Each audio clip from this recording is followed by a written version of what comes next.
तुम्ही पाहत आहात MCN न्यूज मराठी। आडगाव येथे श्रावण महिन्याच्या पहिल्या सोमवारी कावड यात्रा भक्तिमय वातावरणात उत्साहात पार पडली।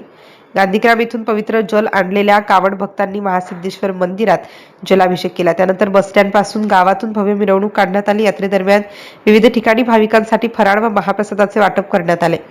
दिवंगत तंटामुक्ती अध्यक्ष शाहिद खा पठाण यांच्या स्मृतीप्रित्यर्थ मुस्लिम समाजाच्या वतीने केळीचे वाटप करण्यात आले। तसेच नामदेव मित्र मंडळ, महासिद्धेश्वर मंदिर मंडळ आणि दिलीप डवले मित्र परिवार यांच्यासह विविध संस्था व नागरिकांनी फराळाची व्यवस्था केली।